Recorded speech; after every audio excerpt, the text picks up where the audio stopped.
Bonjour à toutes et à tous et bienvenue pour cette vidéo qui fait partie d'une série de vidéos décrivant l'ensemble de la plateforme Google Cloud. Ces vidéos sont conçues pour vous aider à préparer ou à réviser le passage de l'examen pour la certification Google Cloud Digital Leader. Et dans cette vidéo, je vais passer un tout petit peu de temps sur quelques éléments ou quelques services qui peuvent concerner les containers dans GCP.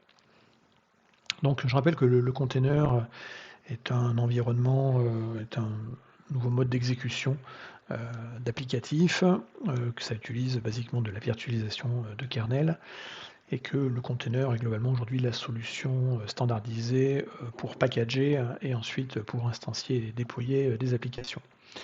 Donc, du côté de Google, alors on peut commencer finalement l'idée ou la discussion sur les conteneurs, sur la création des images de containers. Ce sera plutôt fait suite au packaging des équipes de leur applicatif, mais il y a une solution donc, qui s'appelle Cloud Build, qui est une solution en mode serverless de CI/CD, donc Continuous Integration et Continuous Deployment Platform, mais la création effectivement des images de containers va pouvoir passer par Cloud Build. Et donc Cloud Build qui est un des services qu'on pourrait comparer à des solutions comme la plateforme GitHub ou Azure DevOps ou GitLab, plus pour la partie pipeline, bien uniquement sur les aspects pipeline. Et donc là l'idée effectivement c'est de pouvoir builder et déployer depuis ces environnements de pipeline. Donc vous voyez ici on peut déployer sur différents environnements, dont des VM, du serverless, du Kubernetes ou du Firebase. Donc, Kubernetes, VM et serverless peuvent nous aller parfaitement comme support pour exécuter des containers. Une fois qu'une image de container a été buildée, eh bien, elle va pouvoir être poussée dans une registry. La registry, c'est simplement un dépôt d'images de container. Historiquement, il y avait donc la container registry, la Cloud Container Registry de Google. Alors j'ai marqué ici Old parce que désormais, il y a un nouveau service qui s'appelle Artifact Registry, qui est le service à privilégier aujourd'hui pour envoyer des images de containers dans Google Cloud. Et donc artefacts comme containers permettent de stocker, de gérer, de sécuriser les builds, les artefacts. Les images de containers sont des artefacts. Et donc effectivement, quand on regarde la description d'Artifact Registry, c'est écrit la nouvelle génération, la prochaine génération de registry de containers derrière. Donc là-dedans, effectivement, on va pouvoir mettre ces images de containers et après les utiliser derrière pour aller les déployer.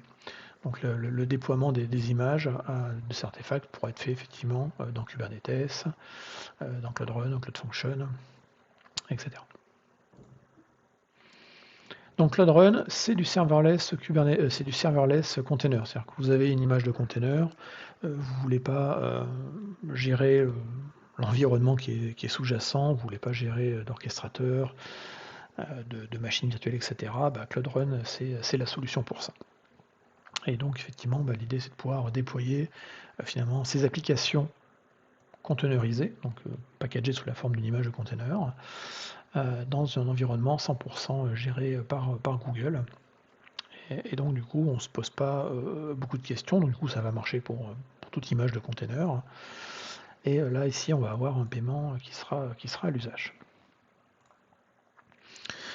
Alors, container, c'est rare de parler de container sans avoir à parler de GKE. Donc ici, on est sur du 100% serverless.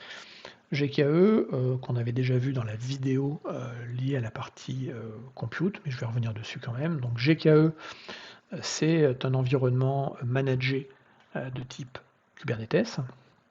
Donc mise à disposition, installation, enfin déploiement d'un cluster Kubernetes ultra simplifié et automatisé, capable de se dimensionner en fonction de l'offre et la demande. Et dans GKE, il faut retenir qu'il y a deux SKU, deux manières de le déployer, soit en mode standard, et auquel cas le client va avoir un ensemble de machines virtuelles qui constitueront les nœuds dans des regroupements de nœuds, des pools, et c'est le client qui va les créer et les gérer, et donc là on aura une facturation qui sera liée au nombre de machines virtuelles qui sont instanciées. Et donc là, il y a de l'administratif à faire du côté Kubernetes sur le scaling, sur les montées de version, etc.